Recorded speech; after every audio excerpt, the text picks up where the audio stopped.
Hello दोस्तों, कैसे हो आप सब लोग। आशा करता हूँ आप बहुत अच्छे होंगे। जानता हूँ यह वीडियो बहुत टाइम बाद में, लगभग एक मंथ के बाद में आपके सामने आ रही है। तो दोस्तों, इतने टाइम के लिए आपसे क्षमा चाहता हूँ, क्योंकि बहुत सारे कारण थे जिनके कारण मैं वीडियो नहीं बना पा रहा था।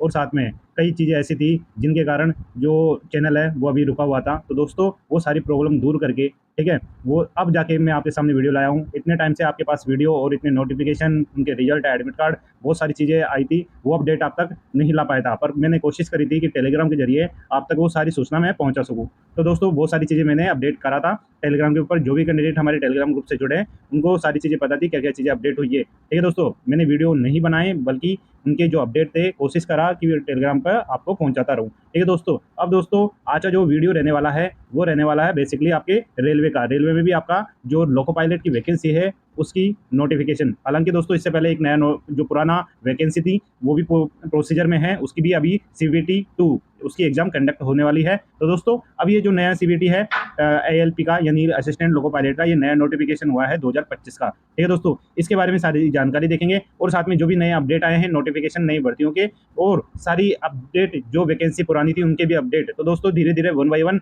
मैं आपके सामने लाता रहूंगा, और जो चीज़ें छुटी हुई थी कोशिश करूंगा उनके भी अपडेट आपको मिलते रहे। तो दोस्तों, आज से शुरुआत करते हैं वापस एक नई जर्नी की आपके साथ में, और कोशिश करूंगा कि आपको वापस वेट ना करना पड़े किसी भी नोटिफिकेशन, नए नोटिफिकेशन का। तो दोस्तों, शुरुआत करते हैं इस वीडियो की। और वीडियो को शुरुआत करने से पहले जो कैंडिडेट और स्टूडेंट हमारे चैनल से जुड़े हुए हैं या चैनल को अब तक सब्सक्राइब नहीं करा हो, सब्सक्राइब कर लीजिए, और वीडियो को लाइक कीजिए, शेयर कीजिए, और बेल आइकन दबाना ना भूलिए, जिससे आगामी जो भी कोई अपडेट हो आपको टाइम पे मिलता रहे। और टेलीग्राम ग्रुप को भी ज्वाइन करिएगा, जिससे जो अपडेट अगर वीडियो में ना मिल रहे हो वो आपको टाइम पे अपडेट मिलता रहे टेलीग्राम पे। तो दोस्तों, शुरुआत करते हैं इस वीडियो की। तो दोस्तों, आपके सामने जो पीडीएफ दिखाई दे रही है वो RRB loco pilot, assistant loco pilot का पीडीएफ है, नोटिफिकेशन है। ठीक है दोस्तों, आप देख सकते हो ये 1 नंबर है, और 2025 यानी 2025 में रेलवे की तरफ से जो वैकेंसी आई है वो फर्स्ट नोटिफिकेशन है। ठीक है, और ये रहने वाला है आपका असिस्टेंट लोको पायलट का। ठीक है, रेलवे रिक्वायरमेंट बोर्ड यानी आरआरबी। ठीक है, यहाँ पे एक डायग्राम देख रहे हो, चित्र देख रहे हो, इसमें जो भी लोकेशन दी गई है यहाँ पे आपका आरआरबी की सारे लोकेटेड है। यहाँ पे आपके आरआरबी है, जब भी आपका पोस्टिंग होती है इन्हीं आरआरबी में, जो आप चूज करते हो जिस आरआरबी में, वहीं आपकी पोस्टिंग होते हैं उन्हीं के एरिया में। तो दोस्तों, शुरुआत में आप देख सकते हो कि आपका जो नोटिफिकेशन है वो आपका निकल गया था 29 मार्च 2025 को, 29 मार्च 2025 को आपका जो नोटिफिकेशन है वो निकल चुका था। और साथ में जो आपका एप्लीकेशन फॉर्म है अपडेट अप्लाई करने का, वो 12 अप्रैल 2025 से स्टार्ट हो गया था। ठीक है दोस्तों, इस ये जो टाइम है यहाँ से आप अपना फॉर्म है वो अप्लाई कर सकते हो, फॉर्म फिल कर सकते हो। ठीक है, क्लोजिंग की बात करते हैं, आपका जो फॉर्म है वो कब क्लोज हो रहा है, लास्ट डेट कब है। तो दोस्तों, 11 आपका मई 2025 आपकी लास्ट डेट रहने वाली है फॉर्म की। इस दौरान से पहले पहले आपका फॉर्म फिल हो जाना चाहिए। ठीक है दोस्तों, इसके बाद में दोस्तों जो आपका फीस पेमेंट का रहता है वो 2 दिन बाद तक चालू रहता है, यानी 13 मई 2025 तक आप अपना फीस पेमेंट कर सकते हो, अगर आपने फॉर्म फिल कर चुका है तो। ठीक है दोस्तों, इसके बाद में अगर कोई गलती हो गई हो तो मॉडिफिकेशन के लिए यानी करेक्शन के लिए आपकी विंडो ओपन होगी। 14 मई से लेके 23 मई के बीच विंडो ओपन होती है मॉडिफिकेशन के लिए, करेक्शन के लिए, अगर आपने कोई चीज़ें मिस गलती से आपने गलत फिल हो गई हो तो। ठीक है दोस्तों, इसके बाद में दोस्तों आपकी जो असिस्टेंट लोको पायलट की वैकेंसी है, ठीक है, यहाँ पे आप देख सकते हो एएलपी असिस्टेंट लोको पायलट, ये लेवल 2 की वैकेंसी है। ठीक है, और इसका जो इनिशियल पे होता है वो 19,900 का रहता है। ठीक है, यानी आपकी जो ग्रोस पे रहती है 19,900 की रहती है। उसके बाद में जितने भी अलाउंस जुड़ते हैं वो ऐड होके, और साथ में जो भी अपडेट आपका जो अलाउंस होता है डीए टीए, वो जुड़ के आपकी जो सैलरी है वो काफ़ी अच्छी हो जाती है। मेडिकल स्टैंडर्ड की बात करते हैं, मेडिकल स्टैंडर्ड आपका आता है A1 का। अब A1 मेडिकल स्टैंडर्ड में आपकी क्या क्या रिक्वायरमेंट रहती है, क्या प्रोसीजर रहता है, जिसके आधार पर आप इस फॉर्म के लिए अप्लाई कर सकते हो। तो दोस्तों, उसके लिए भी टेबल आगे आएगी, उसमें A1 कैटेगरी में क्या चीज़ चाहिए होती है वो भी आपको मैं आगे बताऊंगा। ठीक है दोस्तों, एज क्या क्राइटेरिया की बात करते हैं, एज का क्या क्राइटेरिया है, इसमें मिनिमम 18 और मैक्सिमम 30 है। और साथ में एज का जो कैटेगरी वाइज रिलैक्सेशन होता है वो भी मैं टेबल दी गई है नीचे, उसमें क्लियर कर दूंगा। टोटल वैकेंसी की बात करते हैं दोस्तों, टोटल वैकेंसी आपकी रहने वाली है 9,970। ठीक है, 9,970 की वैकेंसी रहने वाली है टोटल। यहाँ पे आप देख सकते हो काफ़ी अच्छी वैकेंसी है, बैक टू बैक, जैसे कि आपको पता है पिछले साल ये वैकेंसी आई थी और नेक्स्ट ईयर में वापस ये वैकेंसी आ रही है इतने बल्क में। तो दोस्तों, ये बहुत बढ़िया बात है, जिनकी जो भी कैंडिडेट या तो सीबीटी 1 में रह गए हो या फिर किसी न किसी कारण से पिछली बार फॉर्म फिल ना कर पाए हो, तो दोस्तों उनके लिए वापस मौका आ चुका है। कम वैकेंसी नहीं है, बहुत ज़्यादा वैकेंसी है, 9,970 की वैकेंसी है। ठीक है दोस्तों, पायलट बनने का जो सपना है वो पूरा कर सकते हो। ठीक है दोस्तों, इसके आगे आते हैं कि आगे और क्या चीज़ जरूरत है जो आपको जानने की। ठीक है दोस्तों, यहाँ पे आप देख सकते हो जो एज का मैंने क्राइटेरिया बता ही दिया था। यहाँ पे एज का क्राइटेरिया आपका मिनिमम 18 से और मैक्सिमम 30 रहने वाला है। ठीक है दोस्तों, इसके बाद में जो आरआरबी होती है, काफ़ी सारी आरआरबीज होती है, उनमें से आपको एक सिलेक्शन करना होता है। उसी आरआरबी में आपकी जो आपकी कैटेगरी वाइज पोस्ट है वो बटी हुई होती है, उसी के आधार पे आपको अप्लाई करना होता है, उसी को सिलेक्शन करने के बेस पे। ठीक है दोस्तों, और उसी आरआरबी यानी उसी आप जो आपने चूज करा है, जैसे अजमेर जोन, भुवनेश्वर, चंडीगढ़, जम्मू कश्मीर, अजमेर, जो भी करे हो उसी में आपके जो एरिया होता है वहीं पे आपकी पोस्टिंग दी जाती है। ठीक है दोस्तों, इसके आगे दोस्तों जब आप अपना फॉर्म अप्लाई करते हो तो आपकी दो चीज़ें बहुत से करेक्ट होनी चाहिए। एक तो ईमेल आईडी और एक आपके मोबाइल नंबर, क्योंकि जो भी फर्दर इन्फॉर्मेशन होती है, ठीक है, चाहे आपका एडमिट कार्ड रिलेटेड हो, रिजल्ट रिलेटेड हो, या फिर ऐसी कोई चीज़ जो आपको अपडेट मिलता है, क्योंकि आरआरबी टाइम टू टाइम जो भी अपडेट होता है स्टूडेंट के या तो ईमेल या फिर आपके मोबाइल नंबर पे अपडेट कर दिया जाता है। ठीक है दोस्तों, आगे तक जो भी आपका अगर सिलेक्शन होता है तो आपका जो मोबाइल नंबर है और ईमेल है, ये दोनों बहुत खास रहने वाली है, तो इन चीज़ों को ध्यान रखना है आपको, जो टाइम टू टाइम आपके पास में सारी चीज़ें इन्फॉर्मेशन मिलती रहे। ठीक है दोस्तों, इसके आगे दोस्तों और क्या चीज़ें हैं आपको यहाँ पे देखने को मिलेगा कि सबसे पहले आपको अकाउंट क्रिएट करना होगा। ठीक है दोस्तों, यहाँ पे आप देख सकते हो आपको अकाउंट क्रिएट करना होता है, और अकाउंट क्रिएट करने के में आपका जो आधार है वो बहुत मायने रखता है। आपका आधार से ही वेरीफाई होता है सारी चीज़ें। ठीक है, वेरीफाई यहाँ पे देख सकते हो, वेरीफाई आधार, तो यहाँ पे आधार से ही आपकी जो सारी चीज़ें वेरीफाई होगी, उसी के बाद में आपका सारा फॉर्म फिल होने का। यहाँ पे आप देख सकते हो जब आप अपना क्रिएट अकाउंट करते हो, अकाउंट अपना क्रिएट करते हो, उसमें लगभग 12 डिटेलें वो आपकी फिल होती है। ठीक है, मैं बता देता हूँ, आपकी ईमेल आईडी है, आपका नाम, आपका फादर नेम, मदर नेम, आपका जेंडर, नेशनलिटी, आपकी डेट ऑफ बर्थ, डीओवी और मैट्रिकुलेशन रोल नंबर। ठीक है, और उसके बाद में या ई केवाईसी होती है, इसमें वो भी पूरी प्रोसीजर करना पड़ता है। ये सारा प्रोसीजर है, 12 डिटेल है, ये पूरा प्रोसीजर करना पड़ता है आपका अकाउंट क्रिएट करने के लिए। ठीक है दोस्तों, इसके बाद में आपको जब ये सारी चीज़ें फिल हो जाती है तो आपका जिस आरआरबी में आप एग्ज़ाम देना चाहते हो, जिस आरआरबी को आप सिलेक्शन करना चाहते हो, तो दोस्तों उसको भी चूज़ करना पड़ता है। ठीक है दोस्तों, और बार-बार ये चेंज नहीं होगा। आपने जिस आरआरबी को चूज़ करा है उसी में जितनी सीटें हैं उसी के आधार पर आपका सिलेक्शन होगा आगे तक। ठीक है दोस्तों, इसके बाद में जो भी कैंडिडेट आपको पता ही है, अगर नहीं पता तो मैं बता देता हूँ कि इसमें आपके 2-3 चरण रहेंगे, सीबीटी 1, सीबीटी 2, और आपके कुछ टेस्ट रहेंगे, है ना, साइको टेस्ट होता है, उसके बाद डीबी है, मेडिकल है। ठीक है दोस्तों, और इनमें भी आपको टाइम टू टाइम सीबीटी 1 से सीबीटी 2 जाने पे जितने कैंडिडेट होते हैं कैटेगरी वाइज में, ठीक है, जितने आपके कुछ गुना होते हैं वो अपीयर होते हैं नेक्स्ट स्टेज के लिए। ठीक है दोस्तों, यहाँ पे आप देख सकते हो 15 टाइम्स आपको यहाँ पे कैंडिडेट सेलेक्ट होंगे नेक्स्ट अपने टेस्ट के लिए। ठीक है दोस्तों, यानी सीबीटी 1 में जो कैंडिडेट सीबीटी 1 में जो भी फॉर्म फिल होते हैं उनमें से जो भी पास होते हैं, एक क्राइटेरिया जो भी पास करते हैं रिजल्ट का, वो अपीयर होते हैं सीबीटी 2 में, यानी 15 टाइम्स अपने कैटेगरी में। ठीक है दोस्तों, इसके बाद में दोस्तों जो भी कैंडिडेट पास होते हैं उनको जो फर्दर इन्फॉर्मेशन होती है एडमिट कार्ड की, वो भी आपको मोबाइल नंबर और ईमेल पे पता चल जाता है। ठीक है दोस्तों, नेगेटिव मार्किंग की बात करते हैं दोस्तों। नेगेटिव मार्किंग आपको इसमें रहने वाली है 1/3 चाहे सीबीटी 1 हो या सीबीटी 2 हो, आपकी जो नेगेटिव मार्किंग रहने वाली है वो 1/3 रहने वाली है। ठीक है, इसके अलावा आपको यहाँ पे देख सकते हो no negative marking in the computer based aptitude test, यानी आपका सीबीटी 1, सीबीटी 2, इसके बाद में आपका साइको टेस्ट होता है कंप्यूटर बेस्ड टेस्ट वाला, उसमें आपका नेगेटिव मार्किंग नहीं होती है, पर एक मिनिमम क्वालिफिकेशन मार्क्स होता है वो आपको लाना होता है। अगर वो क्राइटेरिया अगर आप पूरा नहीं करते तो वो आप उसमें फेल हो जाते हो। तो हालांकि नेगेटिव मार्किंग नहीं है, इसका फायदा यही है कि आप एक उसका जो क्राइटेरिया है मार्क्स का वो ला सको और नेक्स्ट स्टेज डीबी मेडिकल तक पहुंच सको। ठीक है दोस्तों, इसके आगे देखते हैं और क्या चीज़ें इंपॉर्टेंट है। यहाँ पे दोस्तों आप साफ देख सकते हो कि सब candidate who submit more than 1 application against, यानी आपका जो एप्लीकेशन फॉर्म है आप सेलेक्ट करना होगा ओनली एक आरआरबी को।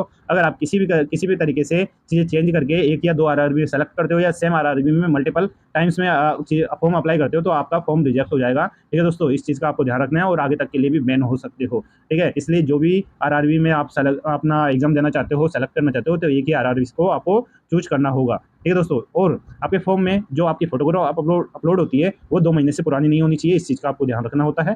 ठीक है, और साथ में आपका जो साइन है वो आपका पूरा हैंड रिटन होना चाहिए, यानी आपके जो फास्ट मूव वाला साइन होना चाहिए, ब्लॉक या कैपिटल लेटर इसमें नहीं होना चाहिए। ठीक है दोस्तों, और प्योर व्हाइट पेज पे होना चाहिए। ठीक है, कलर्ड पेज पे आपके साइन अपलोड नहीं होते हैं। ठीक है, और साथ में आप यहाँ पे देख सकते हो विद ब्लैक इंक, यानी अगर ब्लू इंक से आपका कोई साइन है तो वो भी अपलोड ना करें, रिजेक्ट होने की ज़्यादा संभावना रहेगी। इसलिए कोशिश करिएगा कि आप अपना जो फॉर्म है वो ब्लैक फॉर्म में जो अपलोड होगा साइन वो ब्लैक इंक वाला हो चला हुआ। ठीक है दोस्तों, इस चीज़ का आपको ध्यान रखना है। ये छोटी छोटी चीज़ें होती हैं जो स्टूडेंट को ध्यान रखनी होगी। यहाँ पे आप देख सकते हो फ्री ट्रेन ट्रेवल फैसिलिटी। ठीक है दोस्तों, यहाँ पे SC ST कैंडिडेट को ये फैसिलिटी अवेलेबल रहती है। ठीक है दोस्तों, इसके लिए आपको जो अपना जो सर्टिफिकेट है SC का, है ना, SC ST का, वो चीज़ें वो आपको अपलोड करना होता है और वो सही अपलोड करना है क्लियर वाइज, जिससे आगे आपको जो आपका कॉल लेटर आता है, चाहे वो CBT 1 हो, CBT 2 हो, ठीक है, उसमें आपको कोई जो ये ट्रैवल पास है वो आपको मिलता है सबसे पहले, जिससे आप बुकिंग करवा सकते हो नियर बाई रेलवे स्टेशन। ठीक है दोस्तों, वहाँ पे आपका ड्यूरेशन दिया हुआ होता है कि इस ड्यूरेशन से इस ड्यूरेशन तक आप अपना जो एग्जाम में दे सकते हो वहाँ जाके, चाहे जितना दूर हो। ठीक है दोस्तों, इसके आगे दोस्तों और चीज़ें देखते हैं। आपकी पोस्टिंग है वो कहीं पे भी हो सकती है, आपकी जिस जोन में सेलेक्ट करते हो, आप जिस जोन से फॉर्म फिल करते हो उस जोन का जितना भी आपका जगह है वहाँ पे आपकी पोस्टिंग हो जाती है। ठीक है दोस्तों, और अगर आप इन केस ऑफ पोस्टिंग मिलने के बाद में ट्रांसफर चाहते हो, ठीक है, ट्रांसफर चाहते हो तो दोस्तों आपका ट्रांसफर इतनी जल्दी नहीं होता है।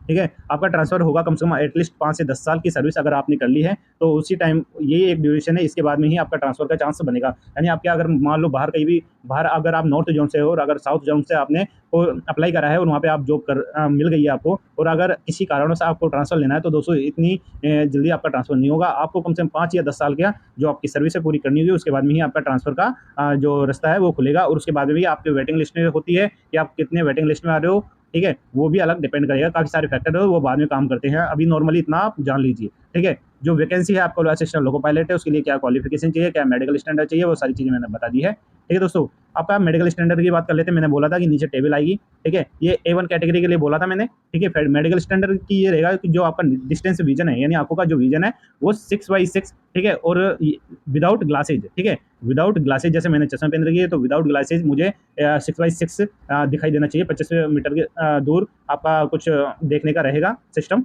उसमें आपको पढ़वाएंगे, वो आपको विदाउट चश्मा बिल्कुल क्लियर पढ़ना है। ठीक है दोस्तों, और यहाँ पे आप देख सकते हो विदाउट ग्लासेज और फॉगिंग विद फॉगिंग टेस्ट। ठीक है, ये चीज़ें होती है, आपका एक मेडिकल क्राइटेरिया है। आप अगर नहीं जानते, क्लियर नहीं जानते, तो नियर बाई आपके कोई भी आपका ऑप्टिकल्स वो शॉप होगी, ठीक है, क्लिनिक होगी, वहाँ जाइएगा, वहाँ आपको ये चीज़ें टेस्ट आप करिएगा। ठीक है, वहाँ आपको सारी चीज़ें पता चल जाएगी कि आपकी जो विजन है कम है, ज़्यादा है, अगर कम है तो उसको रिकवर कर सकते हो जल्दी से जल्दी। ठीक है दोस्तों, दूसरा पॉइंट देखते हैं, नियर विजन, यानी एक तो डिस्टेंस विजन था, एक नियर विजन, ये भी आपकी 0.6 और 0.6 विदाउट ग्लासेस दिया गया है।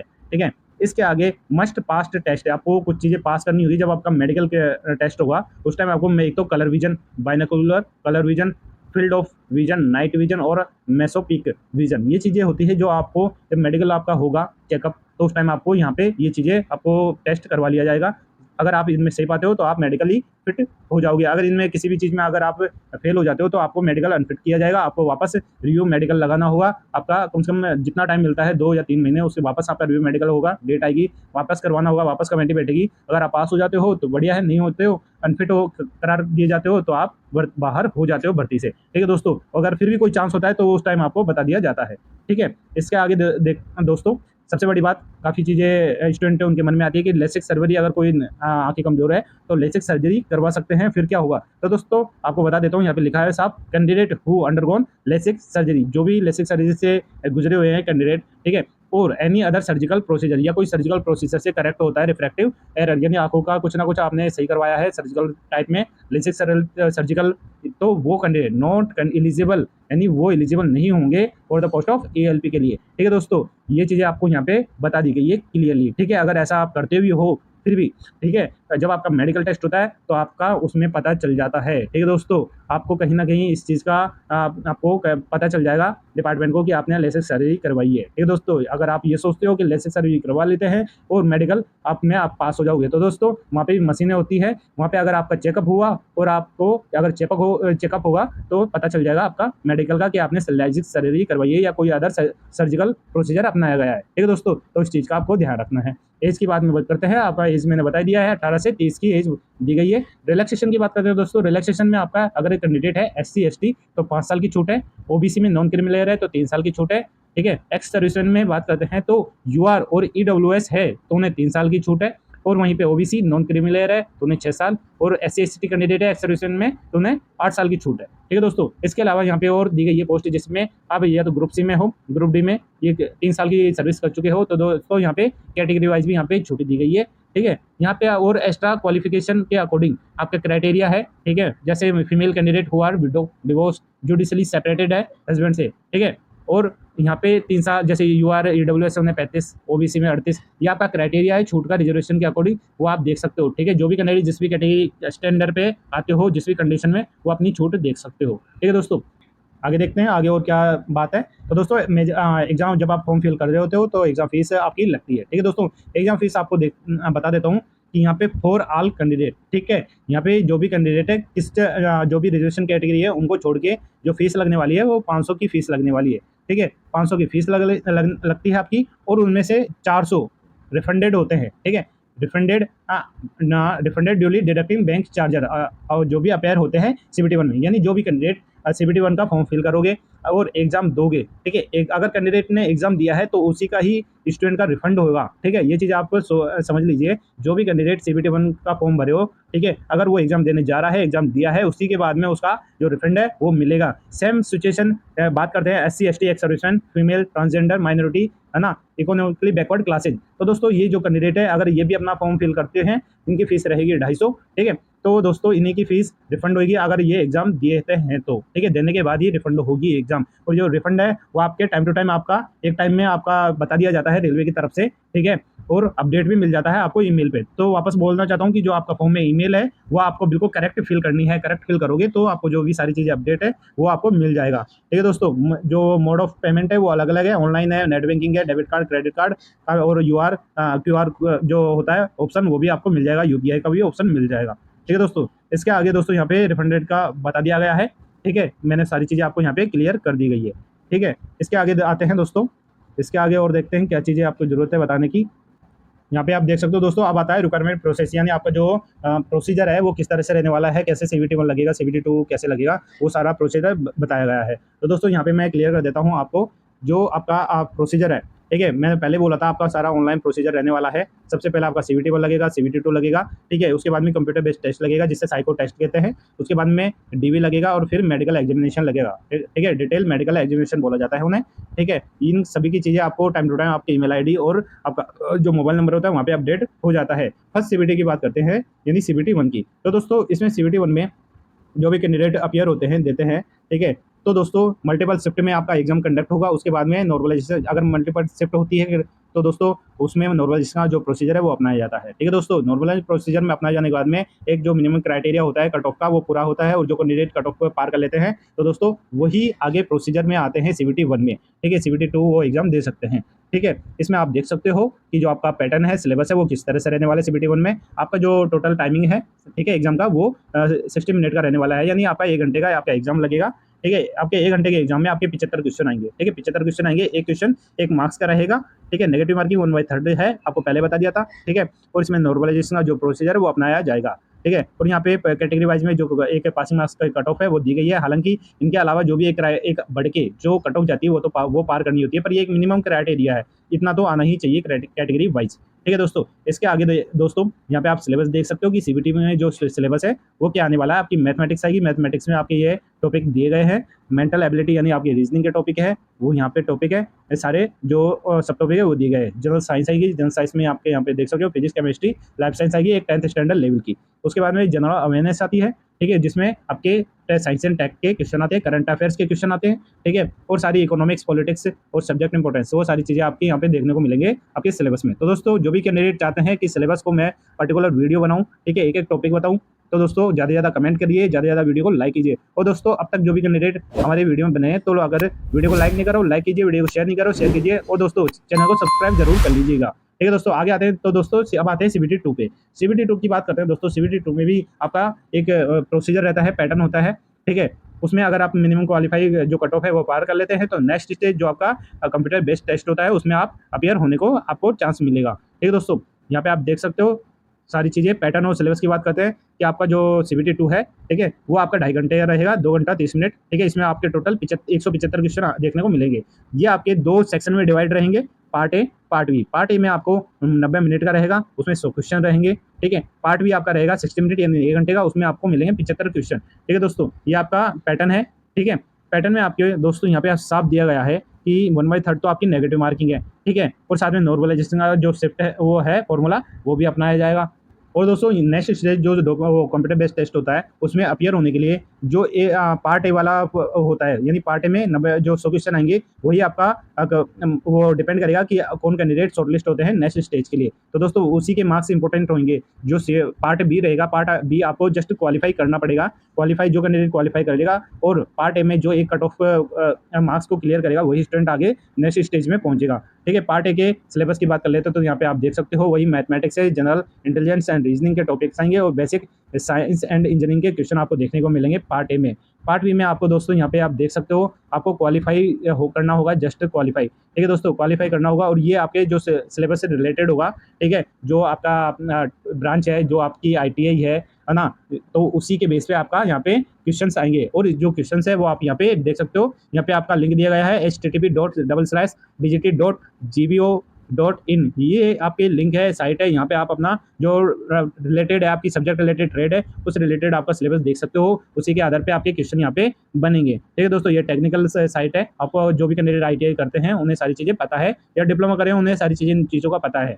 ठीक है, पार्ट बी में दोस्तों यहाँ पे आप देख सकते हो सब्जेक्ट रिलेटेड सारा चीज़ यहाँ पे दिया गया है।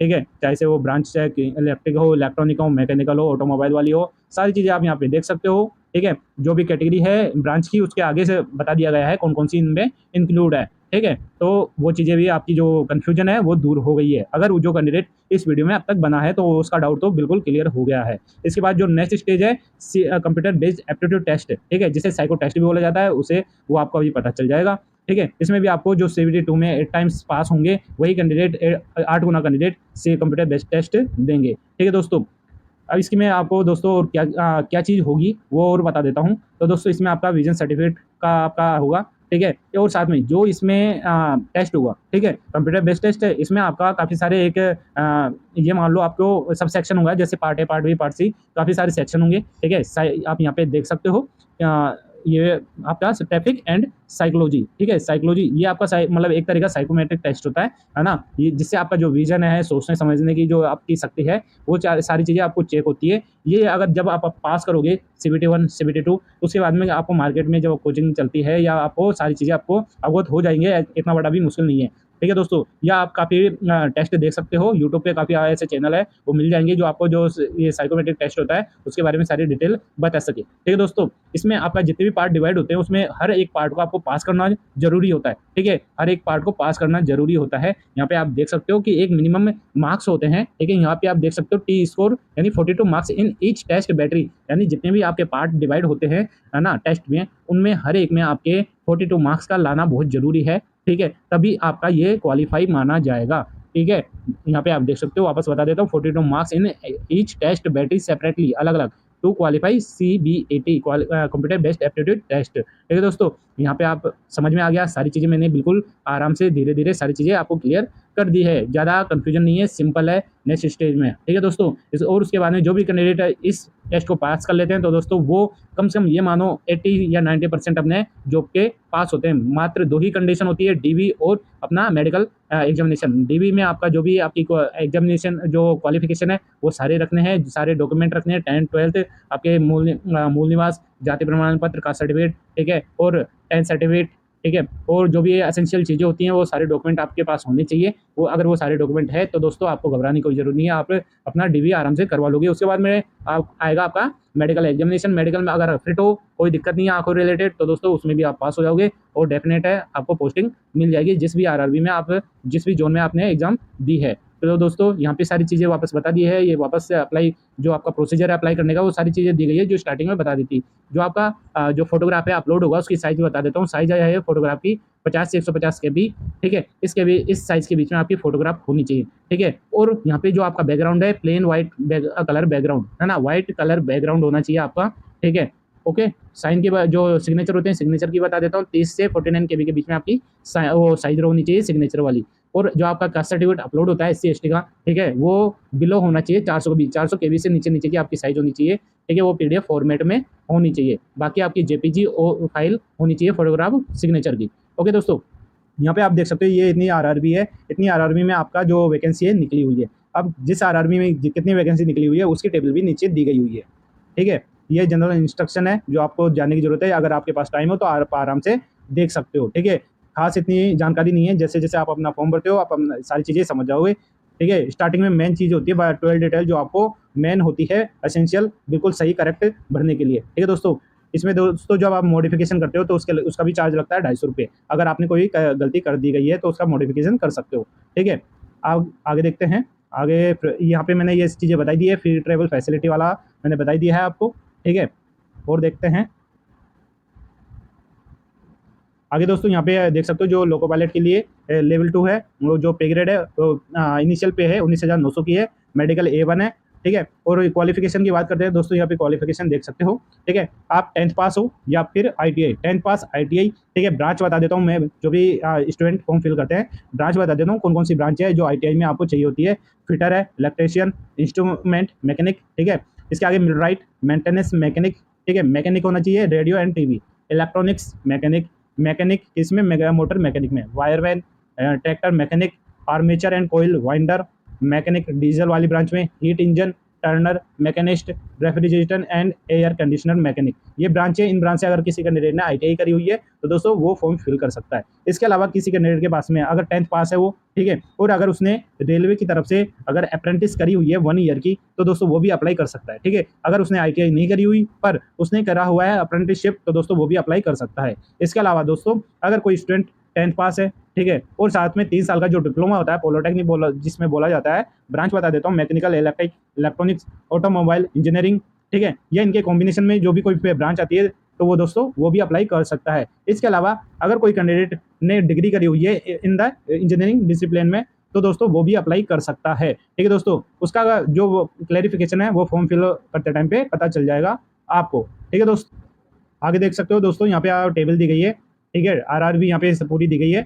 जिस RRB में आपको फोन अप्लाई करना है, RRB के सामने जो जोन बटे होते हैं वो भी आपके सामने हैं, और जोन के सामने आपकी जो कैटेगरी है उसको पोस्ट दी गई है, कितनी वैकेंसी दी गई है, उस हिसाब से आप अपना एक RRB सेलेक्ट करना है। और RRB में आपको जो जोन है वो आपके वो भी प्रायर लिस्ट में आ जाती है चीज़ दोस्तों। और यहाँ पे आप देख सकते हो, मैं टोटल बता देता हूँ, टोटल वैकेंसी आपको देखने को मिलेगी वो 9,970 की वैकेंसी आपको यहाँ पे देखने को मिलेगी, ठीक है दोस्तों। इसके आगे दोस्तों ये अलग अलग फॉर्मेट है, ठीक है, अलग अलग फॉर्मेट है जो अलग अलग कैंडिडेट के अलग अलग कंडीशन के अकॉर्डिंग जरूरत होती है। जो ये जो फॉर्मेट है SC/ST कास्ट सर्टिफिकेट का है, यहाँ पे OBC वाला देख सकते हो, और नॉन क्रिमिनल, ठीक है। और आगे self declaration by OBC non criminal, अलग अलग फॉर्मेट है। जो भी कैंडिडेट जिस भी कैटेगरी से बिलोंग करता है वो और किसी कंडीशन में है तो वो फॉर्मेट देख सकते हो कि कौन कौन से फॉर्मेट यहाँ पे दी गए। तो दोस्तों जितनी डिटेल मेरे को बतानी थी इंपॉर्टेंट वो सारी चीज़ें मैंने क्लियर कर दी है आपको, ठीक है। फिर भी कोई डाटा है आपको समझ में नहीं आ रहा है या कोई चीज़ है जो आपको कंफ्यूज हो रहे हैं तो वो यहाँ आप हमें बता सकते हैं। कोई कंफ्यूजन है, ठीक है, वो आप हमारे कमेंट कर सकते हैं। ये वीडियो के नीचे कमेंट बॉक्स है, कमेंट कर सकते हो आप, ठीक है। कोई दिक्कत नहीं है, आप जब भी कमेंट करेंगे मैं टाइम मिलते ही जरूर आपका रिप्लाई करूँगा। कोई भी प्रॉब्लम है, कोई भी कंफ्यूजन है, ठीक है, वो आप बता सकते हो, कमेंट कर सकते हो, ठीक है। इसके अलावा जो भी डाटा है मैंने आपको क्लियर कर दिया है। तो दोस्तों जो कैंडिडेट हमारी वीडियो को अब तक देख रहे हैं लास्ट तक, ठीक है, वीडियो को लाइक नहीं करो, लाइक कर दीजिए सीधे, और साथ में वीडियो को शेयर कीजिए, बेल आइकन दबाना ना भूलो, ठीक है। और चैनल को सब्सक्राइब नहीं करो, सब्सक्राइब कर लीजिए, ठीक है दोस्तों। काफ़ी टाइम मैं वापस बोलना चाहता हूँ, काफ़ी टाइम मेरे को लगभग 1 मंथ हो गया मैंने वीडियो नहीं बनाई है, तो दोस्तों वापस शुरुआत हो रही है, ठीक है। बहुत सारे कारण थे मैं वीडियो बना नहीं पा रहा था, तो दोस्तों अब से मैं रेगुलर आपसे टच में रहूँगा। टेलीग्राम हो या यूट्यूब चैनल हो तो दोस्तों आपको वीडियो मिलती रहेगी, जो भी अपडेट हो आपको टेलीग्राम पे मिलता रहेगा, ठीक है दोस्तों। टेलीग्राम पे आपको जल्दी मिल जाएगा और वीडियो में बनने में टाइम लगता है, तो दोस्तों आपको वीडियो भी टाइम पे मिल ही जाएगी, ठीक है दोस्तों। और साथ में चैनल को सब्सक्राइब करना, टेलीग्राम ग्रुप को ज्वाइन करना। टेलीग्राम का लिंक हमारे हर वीडियो का डिस्क्रिप्शन बॉक्स में दिया होता है, उसको क्लिक करना है, आप डायरेक्ट हमारे टेलीग्राम ग्रुप पे पहुंच जाओगे, ज्वाइन करना है, जिससे आप हर जो अपडेट हो एग्जाम के वो आपको पहुंच सके, ठीक है दोस्तों। तो दोस्तों इस वीडियो को मैं यही समाप्त करता हूँ, मिलता हूँ एक नए अपडेट नए नोटिफिकेशन के साथ में। धन्यवाद, जय हिंद।